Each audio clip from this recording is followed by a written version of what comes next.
Are the doors of healthcare open for young people? Walala Wasala takes a look at the state of healthcare in Gauteng and KwaZulu-Natal, and we chat to some participants about their challenges and their obstacles. Everything is going to be okay.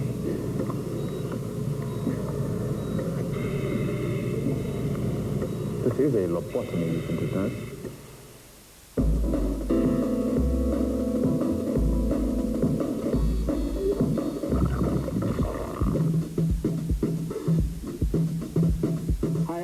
My name is Greg. I'm from L section, KwaMashu, KwaZulu-Natal.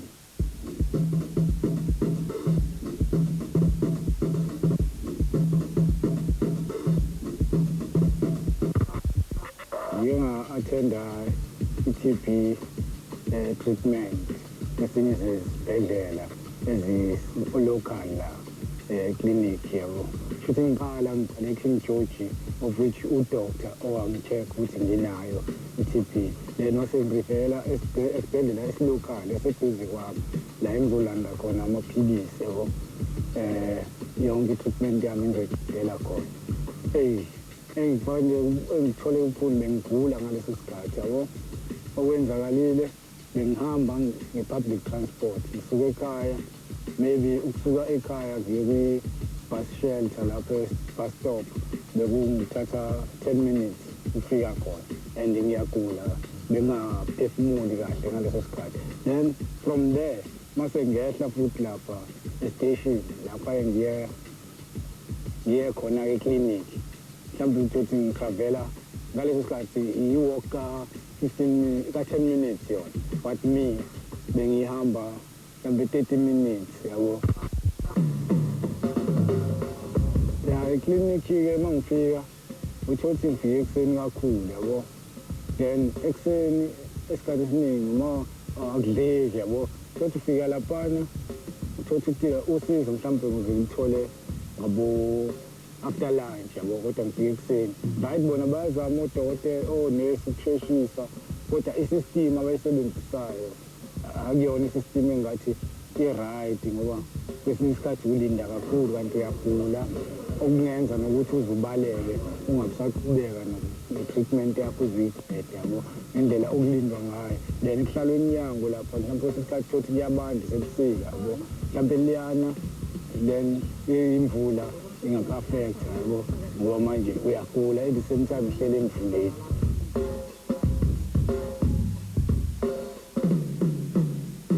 Khona-ke maseke qalile onesi wahambisa ikhadi lakho lapha, you have to wait again, ulinde kuze kufike umabhalane ozonibizela-ke manje ngaphakathi ekliniki.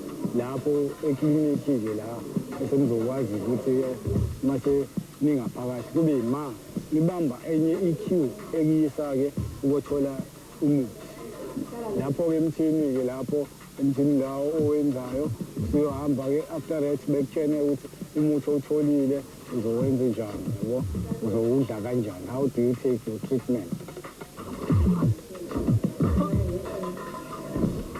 Uma iyouth udinga umuntu osemusha ukuthi aqedele i-treatment, ngoba you find the youth running away from the clinic because of the attendant, not that they don't want to be treated, because of the attendant.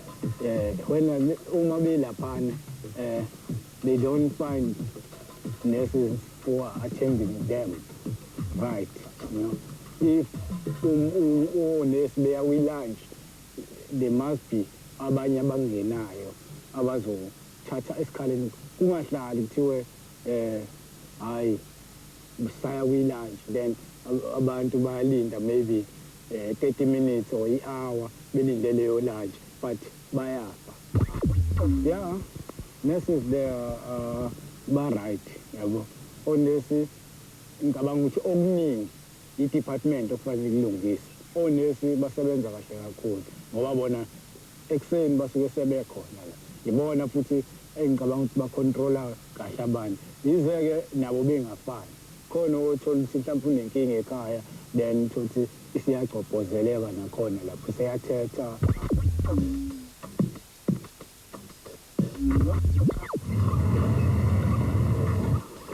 It's all about healthcare in this episode, alright?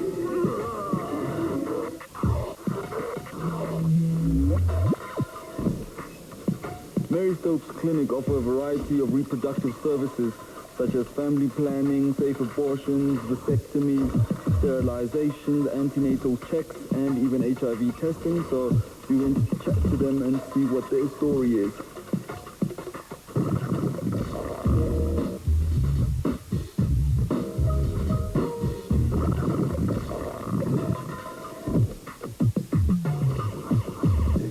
What are the sort of challenges that you guys have been facing? As you know, that there are people out there who are against termination. Yes. They think that we are not fair to we are killing. In fact, that's what how they put it. Would you say that the abortions then are safe? Yes, I can say that they are safe because, you know, as a termination of pregnancy is a safe procedure if it is done by a qualified and well-trained service provider.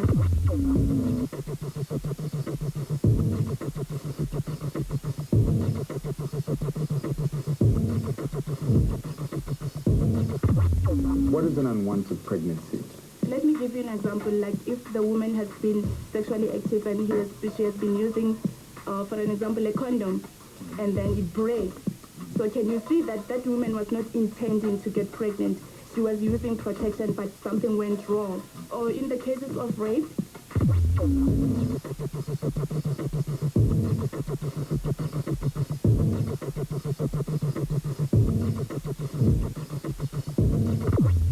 what about aftercare facilities? Do you think you guys have, I don't know, sufficient aftercare facilities? yes, we do. Can I answer the question? Go ahead. Okay. Marissa Spirit Fountain, good morning. When she comes in, we are going to tell her everything. If after counseling she's still sure that she wants to do it, then we'll help her.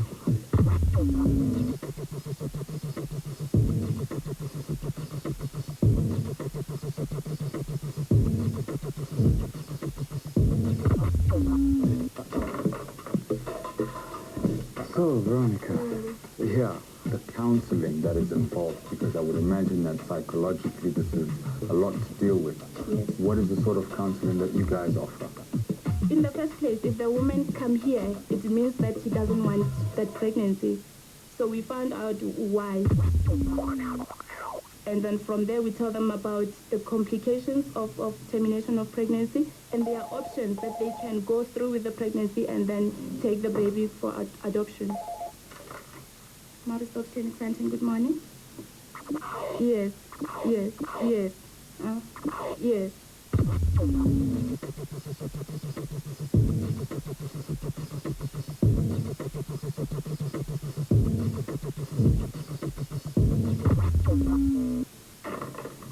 Do you ever, turn people away? No, we don't.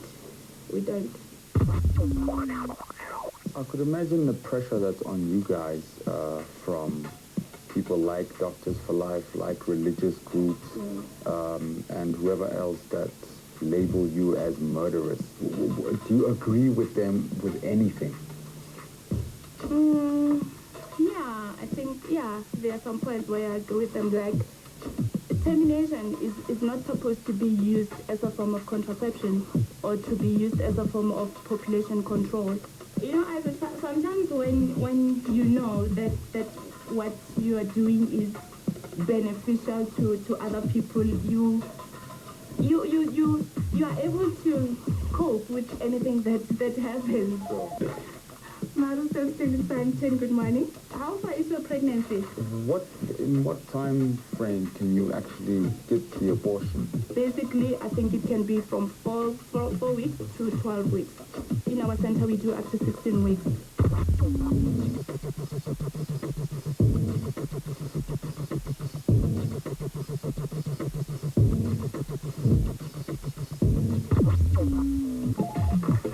Maru Sabc, good morning.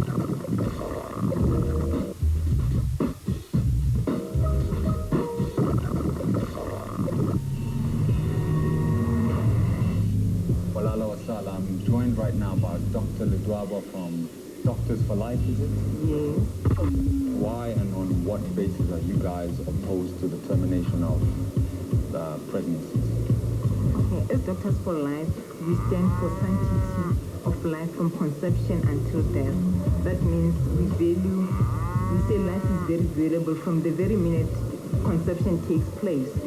And we also are against termination because of the complications associated with termination of pregnancy. So now, with the high incidence of abuse, neglect, rape, do you not think that it's reasonable to have abortion as an option? I don't think it's reasonable at all. How do you solve social problems by murder? Because abortion is just the same as murdering someone. Even in terms of rape and HIV/AIDS infections? Yes, okay, the thing is, life is life, irrespective of how that pregnancy came about. Recently, you guys and other Christian organizations took up Mary Stopes with the Advertising Standards Authority, and they ruled in favor of Mary Stopes. Do you think this was a fair judgment? It wasn't fair. To start off with, so a so-called safe abortion does not exist, irrespective of where it's performed. People have to understand what happens when an abortion is done. Do you think that you guys are succeeding with your mission? Okay, we actually are empowering women in saying to prevent the pregnancy in the first place, so they don't find themselves in a situation where they have to now opt for abortion. Women still go to backstreet abortions. Legalizing an abortion does not do away with the backstreet aborters. If there was one thing you could change in your profession, what would it be? It would be educating women. When I talk about women, I think girls from a very young age, in terms of their bodies and how they function, because they've been told all sorts of lies in terms of how their bodies function. And once women really know much about their bodies, they're able to make informed consent. Dr. Ledwaba, it has been emotional. Thank you.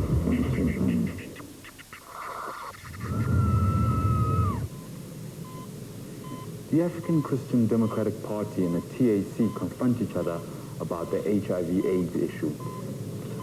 This is just going to be a little break.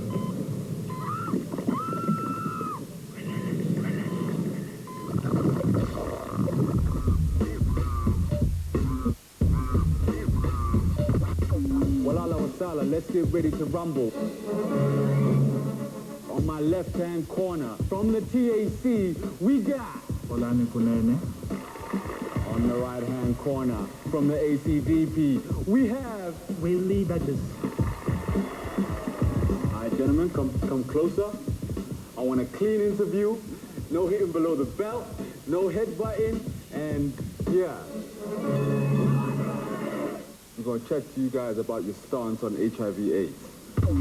What measures are you guys taking? All right, as TAC, since we started in 1998, our main focus has been trying to find access to treatment for people who are living with HIV. We've been promoting the idea of abstinence as opposed to condomization. I've recently heard that you guys want to tag people with HIV/AIDS. It's not a matter of tagging people. It's about a notification. We're not telling people wear a sign that says I'm a HIV/AIDS person. Stay away from me. Don't employ me. I'm saying the government needs to put these people on antiretroviral medication. They need to put these people on programs that will help them, counsel them, speak to them, and incorporate them into the community. But at the same time, you need to know that they are special kind of people. Now, love life. I see the billboards everywhere, and the messages are slightly obscure. The latest one I've seen just says, love to be there. Do you think their campaign is successful in addressing the issue at hand? Not at all. I think the Love Life campaign is completely irrelevant. It's completely breaking down the morals of a society more than anything else. It's actually contributing to the spread of HIV/AIDS in South Africa. They're not speaking about things like abstinence, which is the primary thing that is going to help us to curb the spread of HIV/AIDS. Abstinence until marriage. For now, the emphasis has been prevention. But then we know that if you have 5 million people are HIV positive, and it's a state of emergency. So why must we love to be there? You see, and you have about 600 people who are dying every day. But if they have access to treatment, either getting from a public sector or managing to buy it, then we'll save those lives. So maybe the message should be, love to be saved our lives in 2010.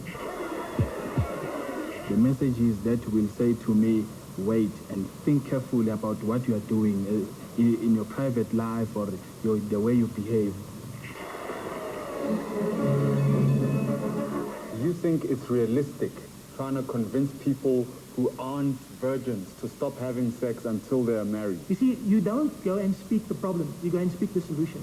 And that what's happening with government's policy on HIV/AIDS and love lights is they speaking the problem. They're telling people, go out and have sex, go and experiment, just use a condom. But that's not the truth. The truth is that we need to educate and train our young people to the values of abstinence. What do you mean abstinence? If you are at that corner there, what exactly does it mean? Specifics.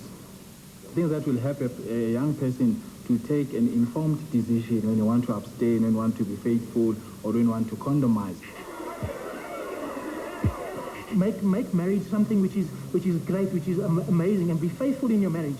And then condomize if you are in a lifestyle that you can't control your passions.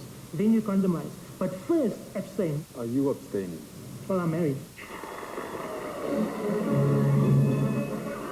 You guys at the ACDP don't like homosexuals, or you're against homosexuals. That's a misconception. There are certain things that the homosexual lobby group have asked for in the Constitution, for instance, which we do not agree with. See, my freedom to believe that that homosexuals shouldn't get married, it's my right. Your point of view. Sir, what is your stance? We don't feel the same way. What we believe in as Treatment Action Campaign is equality. Everyone is equal in our democracy. See, here we are dealing with the issues of constitution. The constitution of the country allows everyone to be equal in the front of the law. Since you guys started, what you have been doing is trying to lobby the government into providing antiretrovirals, right? So now that they're doing that, what's the point of TAC? Right. When we talk of treatment, we don't only talk about drugs, that is ARVs. Treatment, it means knowing about your treatment. That will be our role now. Having treatment in our clinics or in our hospitals without knowledge, it won't help, it won't serve any purpose. I want to get one thing across, and that is that antiretrovirals cannot save HIV people. It can prolong their lives, but it's not a cure. It is a prolonging of someone's life. And the man in white takes the turn of being hammered. We need more morality in South Africa. We need to get back to the basics, back to our roots, back to the foundation of our nation, which is a righteous life. So what we believe in as an organization, that if we can have a one health system, and so that all our resources can be channeled in a one system, then that will help us to deal with other diseases or other issues that are affecting our country. So one health system will be our main thing to change. Whew.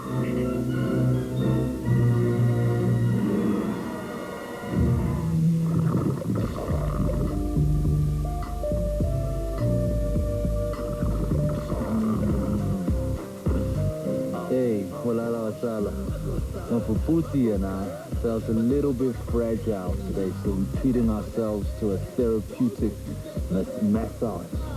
Yo, feeling nice, you know?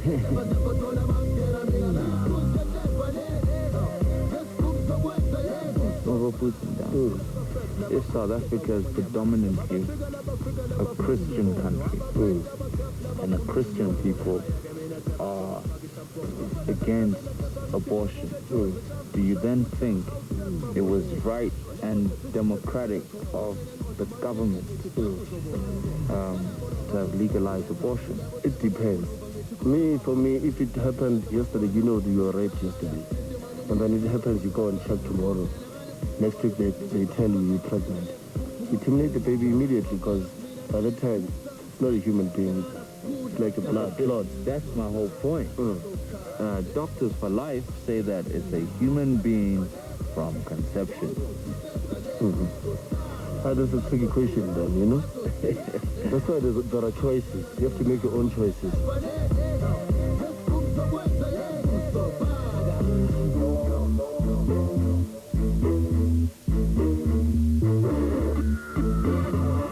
I was actually going around asking people about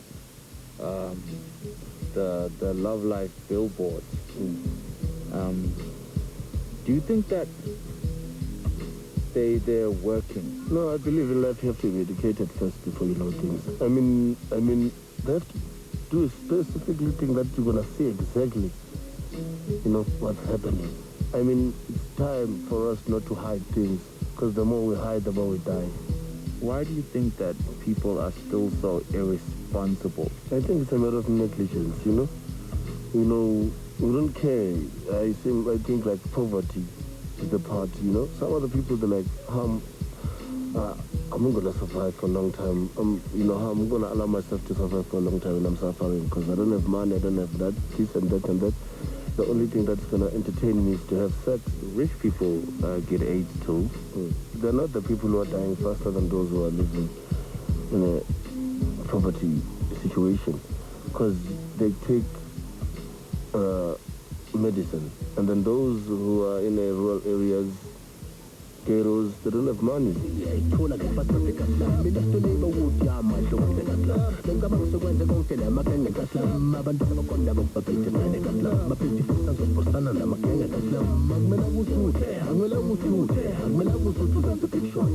Why do you think people are still scared to go get tested? Because they're scared to die, and it's the wrong thing for them to do that. Because you have to go and check exactly so that you know exactly your status. But for other people, it's like, you know, scary to do that. Because you're scared to die. The niggas, you're scared to die. If you're scared to die, you'll never live. You'll never live, you know? Yeah, sure. Boboputsi and Isaac signing off. Yeah. Peace out. Never. Walala Wasala. We go. Holler at your boy 34709 or get at us at walalawasala@sabc.co.za.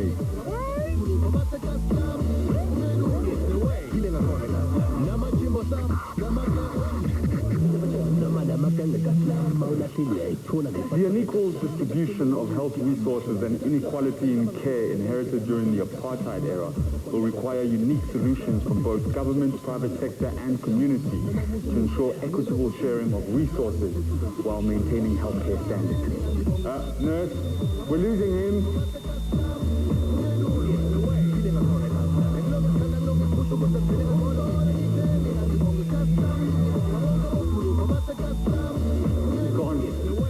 Time of death, 6:58. Apologize profusely.